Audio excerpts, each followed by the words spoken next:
The sun was starting to set at Oakwood Community Park, painting the sky orange and pink. 8-year-old Zora Johnson was swinging high on the playground, her braids flying in the wind. She had begged her mom to let her stay just 10 more minutes with her friends before heading home for dinner.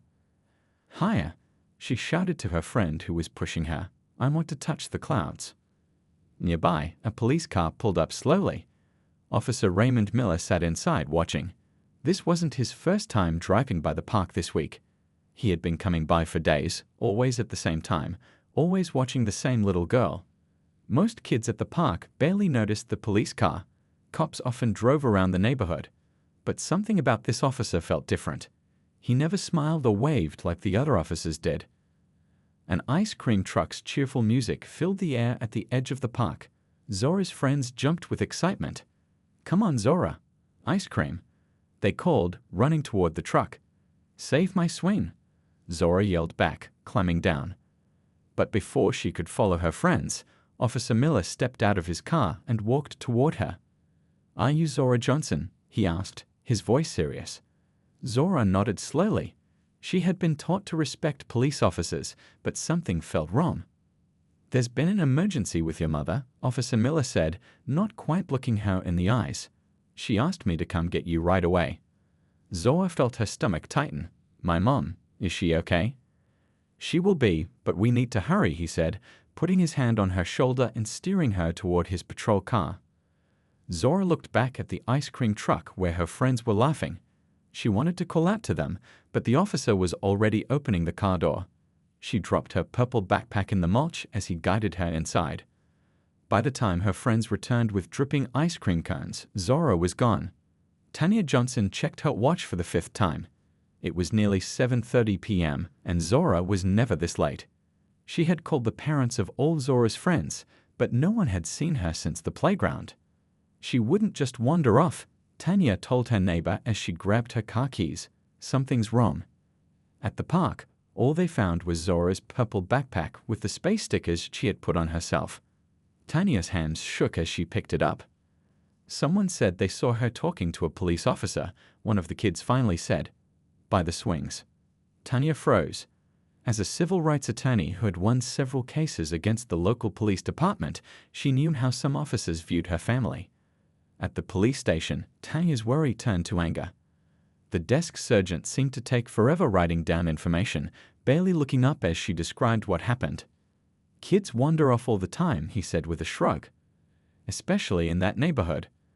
"My daughter doesn't wander off," Tanya said, her voice rising, "and a witness saw her with one of your officers." The sergeant's face changed. "That's a serious accusation, ma'am." "It's not an accusation, it's what happened," Tanya said, pulling out her phone.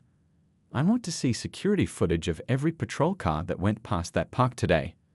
Meanwhile, across town, Officer Miller pulled into his driveway, checking his mirrors to make sure no one had followed him. His house looked like any other on the street: neat yard, 2-car garage, flower beds his wife had planted before she left him. No one would guess what was in the basement. Miller opened his trunk and looked around before quickly carrying a small, sleeping figure inside. Zora's body hung limply in his arms. He had given her something to make her sleep during the drive. "This will teach them," he whispered to himself as he punched in the security code to his basement door. "This will finally teach them all a lesson." Back at the playground, the night had fully settled in. Search parties called Zora's name as flashlights swept across the empty swings. Tanya stood in the center, clutching her daughter's backpack, a feeling of dread washing over her as she realized this was just the beginning of a nightmare. What she didn't know was that tomorrow, everything would change when a black SUV showed up outside Officer Miller's home. Morning light crept through the small basement window, waking Zora from a troubled sleep. Her head felt fuzzy, and for a moment, she didn't remember where she was. Then it all came rushing back: the police officer, the car ride, and falling asleep even though she tried hard to stay awake. The basement was cold and smelled like old paint and laundry soap. Zora sat up on the thin mattress where Officer Miller had placed her. Her shoes were gone, and so was her favorite rainbow hairband. A single light bulb hung from the ceiling, giving just enough light to see around the room. "Mom?" she called softly, then louder, "Mom!" But only silence answered back. Upstairs, Officer Miller made himself coffee and turned on the morning news. His hands shook slightly as he poured milk into his mug. 20 years on the force, and not once had anyone questioned his authority or his methods. But things had changed when attorney Tanya Johnson moved to town 3 years ago. Miller still remembered the humiliation he felt sitting in that courtroom while she tore apart his testimony in the Wilson case. How she made the jury see him as the bad guy for just doing his job. How she looked him straight in the eye afterward and said, "This is only the beginning of cleaning up this department." His phone buzzed. It was the station calling. Miller ignored it, knowing they were probably wondering why he hadn't shown up for his shift. They'd be calling about the missing girl soon enough. His plan wasn't fully formed yet. He just knew he needed to send a message to people like Tanya Johnson, people who didn't know their place. Down in the basement, Zora wiped away tears and started exploring. Her mom always said, "When you're scared, get busy." There was a small bathroom in the corner with no door, just a toilet and sink. A shelf held cleaning supplies and old magazines. Near the stairs, a washer and dryer sat unused, covered in dust. Zora tried the door at the top of the stairs. Locked, of course. But she noticed something, a small gap under the door where light came through. She lay down on her stomach and pressed her face to the floor. "Hello," she called through the gap. "Can anybody hear me?" Upstairs, Miller's police radio crackled with activity. Reports were coming in about the missing girl. His colleagues were organizing search parties in the park and surrounding neighborhoods. "All units be advised, we're looking for 8-year-old Zora Johnson, last seen at Oakwood Park yesterday evening," the dispatcher's voice announced. Child's mother reports she may have been approached by someone in a police uniform. Miller switched off the radio. They weren't saying his name yet, but they would soon enough. That teenage boy walking his dog had seen too much, snapping photos with his phone when he thought Miller wasn't looking. It was only a matter of time before someone connected the dots. At the police station, Tanya Johnson refused to leave. She had brought photos of Zora, her birth certificate, and a list of every case she'd ever won against the department. "My daughter was taken by one of your officers," she told the police chief, her voice steady despite having been awake all night. "And I think you know which one." The chief's face gave nothing away, but he'd already started pulling files. Officer Raymond Miller had a history, complaints of racial profiling, excessive force, all buried or dismissed. But kidnapping a child? That seemed impossible, even for Miller. "We'll look into all possibilities," was all he would promise. Back at Miller's house, a neighbor noticed something odd. The basement windows had been covered with black trash bags from the inside. She might not have thought much about it, except Miller never used his basement. In fact, he'd once told her he hated going down there because of his bad knees. As the day wore on, Miller paced his living room, phone notifications piling up. He peered through his blinds at the quiet street outside. So far, everything looked normal. No one suspected. He still had time to figure this out. What he didn't notice was the black SUV that had just turned onto his street, moving slowly past each house, like it was looking for something or someone. Tanya Johnson hadn't slept in 36 hours. Dark circles framed her eyes as she spread documents across her kitchen table. 3 other people worked alongside her: her brother Andra, her neighbor Mrs. Washington, and Kendra Wallace, a journalist who had written about police misconduct before. "I found something," Andra said, pointing to his laptop screen. "Miller's address. It wasn't in any of the official records, but I found an old water bill." Tanya leaned over to look. "That's only 20 minutes from here." Kendra was busy on the phone. "My contact at the station says Miller hasn't shown up for his shift, and he's not answering calls. They're saying it's not like him." "Of course it's not like him," Tanya said, her voice tight with worry and anger. "He's busy holding my daughter somewhere." Mrs. Washington, who had been watching the news, suddenly turned up the volume. "Look." On screen, a reporter stood in front of the police station. "Sources tell us that Officer Raymond Miller is now considered a person of interest in the disappearance of 8-year-old Zora Johnson. The department has released this statement asking Officer Miller to come forward immediately to assist with the investigation." "Too little, too late," Andra muttered. "They've been covering for him for years." Tanya grabbed her car keys. "I'm going to his house." Kendra caught her arm. "You can't. If he sees you coming, who knows what he might do. We need to be smart about this. Tanya's phone rang, a number she didn't recognize. She answered on speaker. Mrs. Johnson? This is Special Agent Thomas with the FBI. We've been asked to assist in your daughter's case. For the first time since Zora disappeared, Tanya felt a spark of hope. In Miller's basement, Zora had made a discovery. Behind the old washing machine, she found a pipe that ran up through the ceiling. When she tapped on it, the sound echoed through the house. She began knocking in a pattern, 3 quick taps, 3 long ones, 3 quick again. The same SOS pattern her mom had taught her during their camping trips. Upstairs, Miller paced nervously. His phone was blowing up with messages from the station. They knew. Somehow, they knew he was involved. He'd have to move the girls soon, but where? His only brother lived 3 states away, and he couldn't trust anyone else. A strange tapping sound distracted him. At first, he thought it was someone at the door, and panic shot through him. But then he realized it was coming from inside the walls. That little brat was making noise. He stormed to the basement door and flung it open. "Shut up down there," he shouted. "Not another sound, or you'll be sorry."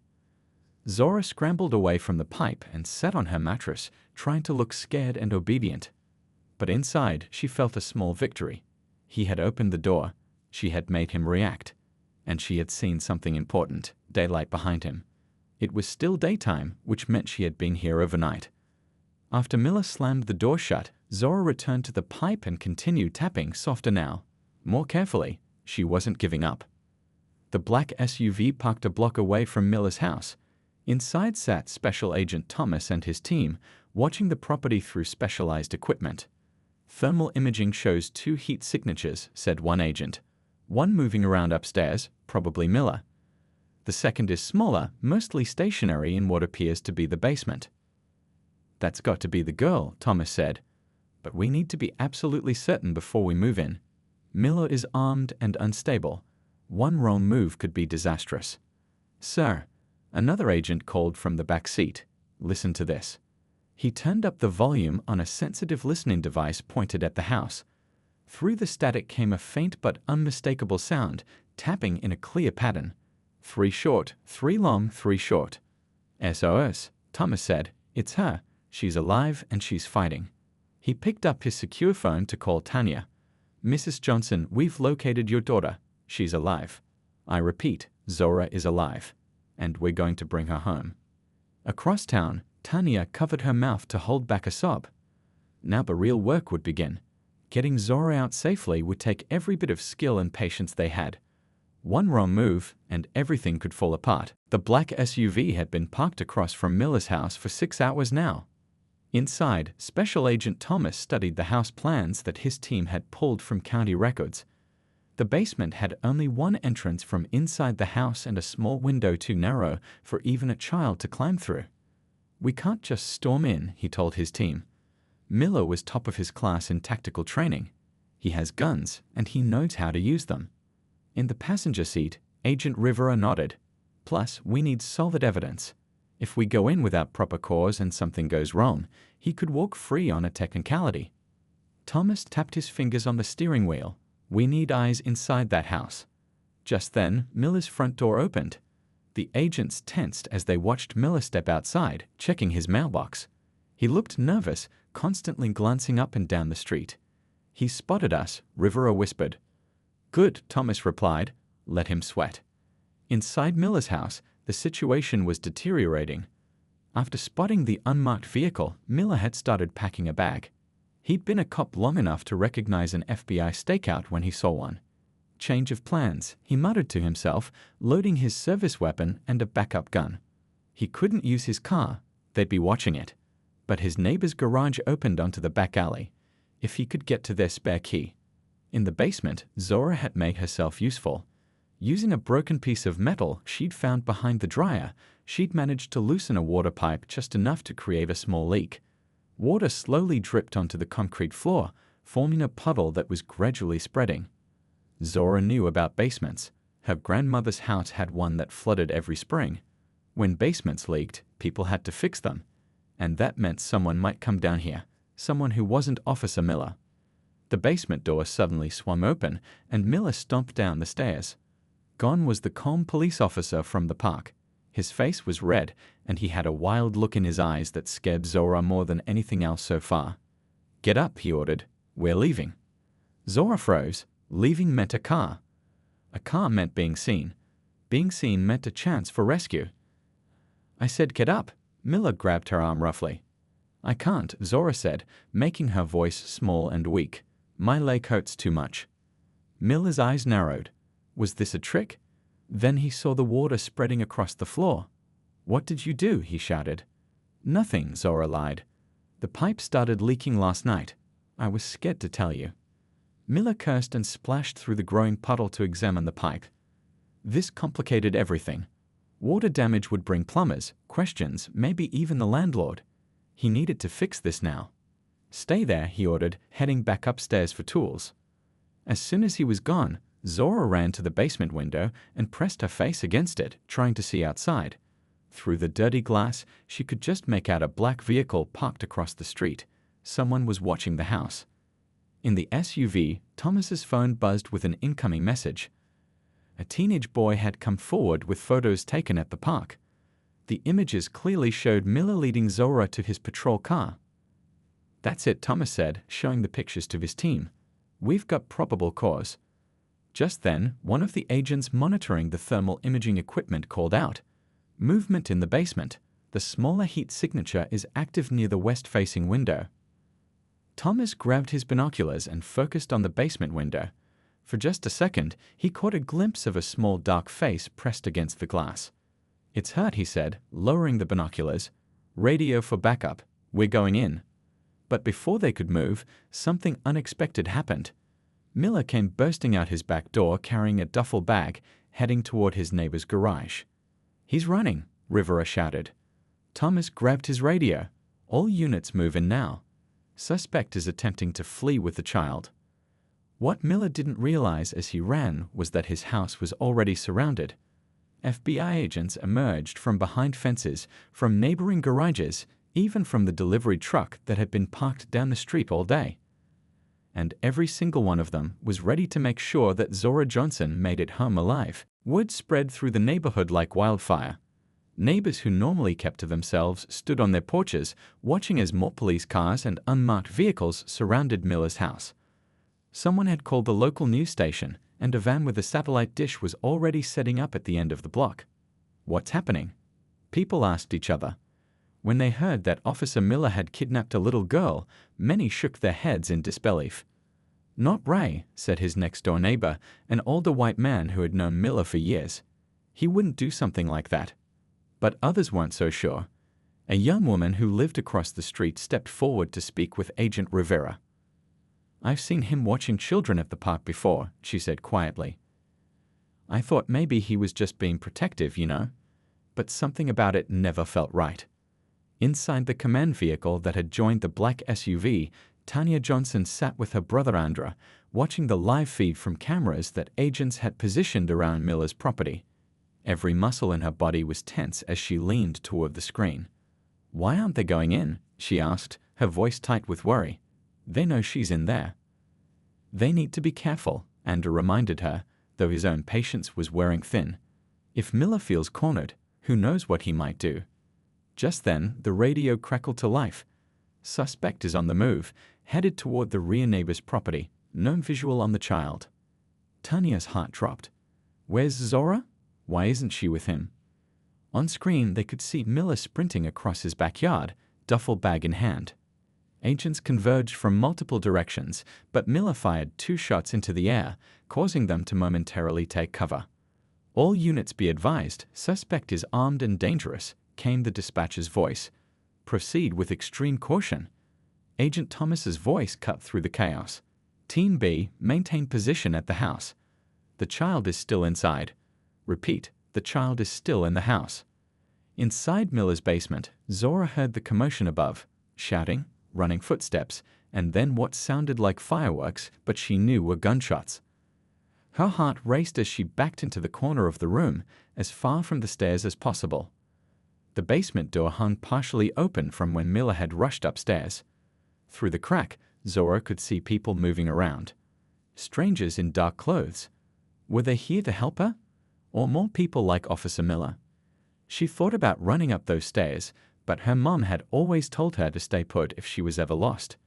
If you're in danger, hide and make noise, her mom had said. Let the good people find you. So instead of running, Zora began to sing, loud and clear, the song her mother sang to her every night before bed. Her voice carried up the stairs and through the house. Outside, the agents pursuing Miller were forced to split up when he jumped a fence and disappeared between houses. But inside the house, Agent Rivera and her team carefully made their way through the rooms, guns drawn, calling out, "FBI, is anyone here?" That's when Rivera heard it, a child's voice singing from below. She signaled to her team to follow as she located the partially open basement door. "Zora?" she called down the stairs. "Zora Johnson, we're here to help you. We're with the FBI." The singing stopped. "Aren't you the people in the black car?" Zora's voice came back, small but steady.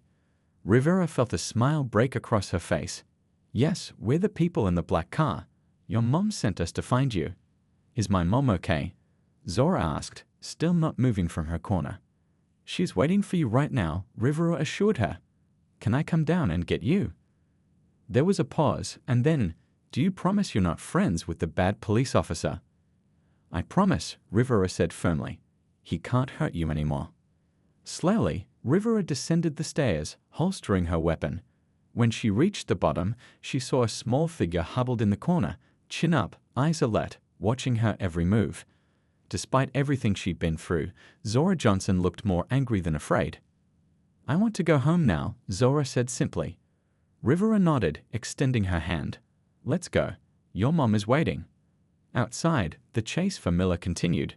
But for Zora, the nightmare was finally ending. The moment Zora stepped out of Miller's house, holding Agent Rivera's hand, a cheer erupted from the gathered crowd. Neighbors who had been watching from behind police tape pressed forward, cell phones raised to capture the moment. News cameras swung toward the small figure emerging into the sunlight, squinting after nearly 2 days in a dark basement. But Zora didn't see any of them. Her eyes locked onto only one person, her mother, who broke through the line of officers, running toward her with tears streaming down her face. "Mommy," Zora cried, letting go of Rivera's hand and sprinting the last few steps into her mother's arms. Tanya dropped to her knees, wrapping Zora in a hug so tight it almost hurt. She pulled back just enough to look at her daughter's face, checking for injuries, then pulled her close again, as if afraid she might disappear. "You're safe now," Tanya whispered against Zora's hair. "You're safe." The reunion was cut short by a burst of radio chatter. Agent Thomas jogged over, his face serious. "We need to get you both to a secure location," he told Tanya. "Miller's still out there." Miles away, in a wooded area behind the neighborhood, Officer Miller crouched behind a fallen tree, breathing hard. He'd lost his duffel bag during the chase, but still had his service weapon. His mind raced with jumbled thoughts, anger at being discovered, fear of what would happen next, and a stubborn belief that he'd done nothing wrong. His phone buzzed with a text from a number he didn't recognize. "They found the girl. Give yourself up." It had to be someone from the department, someone who had his personal number, someone who had turned against him. Miller's hand tightened around his gun. He wasn't going down like this. Not after everything he'd done for the department. Not after 20 years of service. They'd see. They'd all see what happened when they sided with people like Tanya Johnson against their own. Back at the police station, Zora sat in a child-friendly interview room, a blanket around her shoulders and a hot chocolate in her hands. A child psychologist sat nearby as Agent Rivera gently asked questions. "Can you tell me what happened after Officer Miller took you from the park?" Rivera asked. Zora took a sip of her drink before answering. "He said my mom was hurt, but I knew that wasn't true. My mom always calls my Uncle Andrew if there's an emergency, not the police." She described how Miller had given her something that made her sleepy and how she'd woken up in the basement. "I wasn't scared at first," Zora said with surprising calmness. "I was mad. He tricked me, and my mom always says that tricking kids is what bad people do." In another room, Tanya met with the police chief and the district attorney. The atmosphere was tense as they reviewed Miller's personnel file, now fully unsealed to reveal a history of complaints that had been systematically buried. There were 17 reports filed against him in the past 5 years, the DA said, pushing a stack of papers across the table. Excessive force, racial profiling, harassment, all of them dismissed or marked as unsubstantiated. The police chief looked uncomfortable. We're conducting a full internal investigation. Save it, Tanya cut him off. Your investigation can wait until my daughter is safe and Miller is behind bars. Right now, I want to know why a man with this record was allowed to patrol a playground frequented by children of color. Before the chief could respond, the door burst open. It was Agent Thomas. We've got a location on Miller, he said urgently. He's holed up in an abandoned hunting cabin about 20 miles north of here. Local SWAT is already on scene. Is he alone? The DA asked. Thomas nodded. As far as we can tell. But he's armed and has contacted several news outlets saying he wants to make a statement. Tanya stood up. What kind of statement? He's claiming he was set up, Thomas said grimly. Says he has evidence that will expose the truth about what's happening to this town. The room fell silent as the implications sank in. Miller wasn't just running anymore. He was preparing for a final stand, one that would put his warped worldview on display for everyone to see. Tanya squared her shoulders. Let me talk to him. Everyone stared at her in shock. Absolutely not, the chief said. He took my daughter because of me, Tanya insisted. Because I challenged him in court, because I threatened his power. He wants an audience? Fine, let me be that audience. Thomas studied her face, seeing the determination there. It's too dangerous, he said, but his tone had softened. More dangerous than letting him control the narrative? Tanya asked. More dangerous than letting him turn himself into some kind of martyr? No one had an answer for that. Dawn broke over the hunting cabin where Officer Miller had barricaded himself. Police vehicles formed a wide perimeter, their lights flashing in the early morning mist. News vans had set up just beyond the police line, reporters speaking in hushed voices to cameras. Inside the police command vehicle, Tanya adjusted the bulletproof vest that Agent Thomas had insisted she wear. She'd spent the night with Zora at the hospital, holding her daughter's hand until she fell asleep. Only then had she slipped away, leaving Andrew to watch over his niece. You don't have to do this, Thomas reminded her one last time. Yes, I do, Tanya said. Her voice was calm but firm. For every parent who's ever feared for their child because of someone who was supposed to protect them. Thomas nodded and handed her a phone. We've established a connection. You'll speak to him through this. Remember, the goal is to keep him talking until the tactical team can get into position. Tanya took a deep breath and dialed. Miller answered on the first ring. Who is this? You know who it is, Tanya said. You took my daughter. I think we should talk. There was a pause, then a harsh laugh. The famous Attorney Johnson, finally showing some respect. This isn't about respect, Tanya said evenly. It's about ending this without anyone else getting hurt. It's too late for that, Miller replied. You people have been hurting this town for years, coming in with your fancy degrees, changing everything. This used to be a good place to live. My daughter is 8 years old, Tanya said, fighting to keep her voice steady. What could an 8-year-old possibly have done to deserve what you did to her? She's your daughter, Miller said, as if that explained everything. She'll grow up to be just like you. Outside the cabin, the tactical team moved silently through the woods, closing in from all sides. Agent Rivera, leading one group, raised her hand, signaling them to hold position. Through her earpiece, she could hear the conversation between Tanya and Miller. You know what's going to happen, don't you? Tanya was saying. There's no walking away from this, but you can still choose how it ends. You think I'm afraid to die? Miller challenged.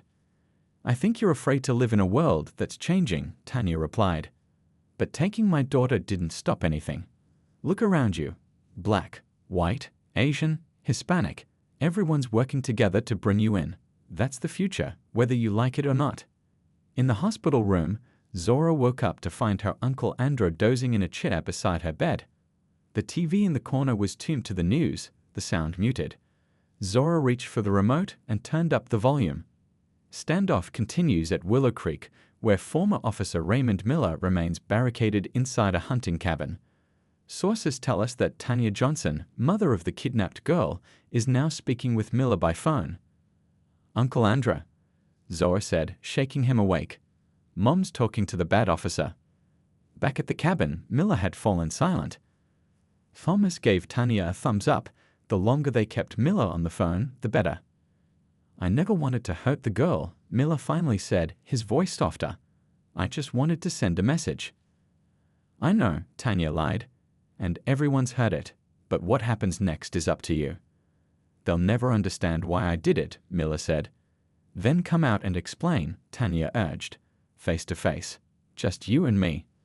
The silence stretched out so long that Tanya feared they'd lost the connection. Then, no tricks? Miller asked.